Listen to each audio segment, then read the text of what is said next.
A Taliban spokesperson has said, look, this prisoner exchange is the first step in any peace talks between the Taliban and the United States.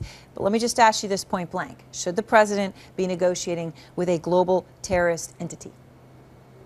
We do need to talk to the Taliban as part of the withdrawal process and as part of the process of bringing the Afghani society together once America is gone. We need to do it recognizing the governing state is not the Taliban. The governing state is Afghanistan's government.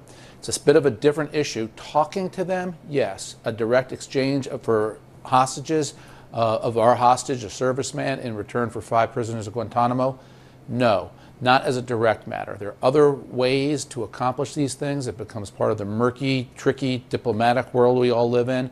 But as a direct, overt exchange, no. Bob, the Democratic Senator Robert Menendez, has a chairman of the Senate Foreign Relations Committee, told The Hill, and I want to quote him, "I personally don't think we negotiate under these lines. For me, it wouldn't be acceptable." Do you think this could be a step at all? And I understand Ari's point, but, you know, murky, negotiating, whatever words you want to put around it, should it happen?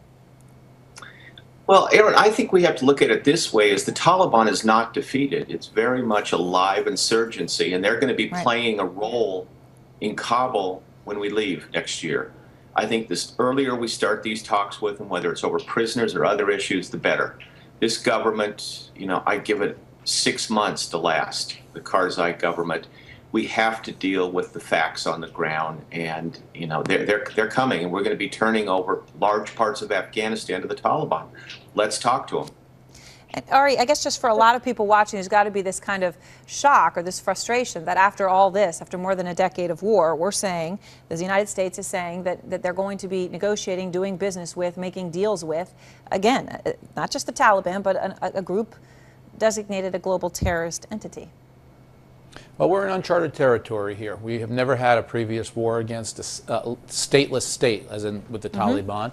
They were toppled because of the United States forging the alliance with the Northern Alliance, and now it's the Karzai government. The Karzai government is weak.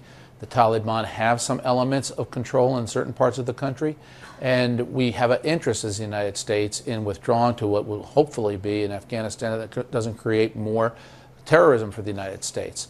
That's why there's going to be conversations with the Taliban that I think the United States Congress and the American people can support.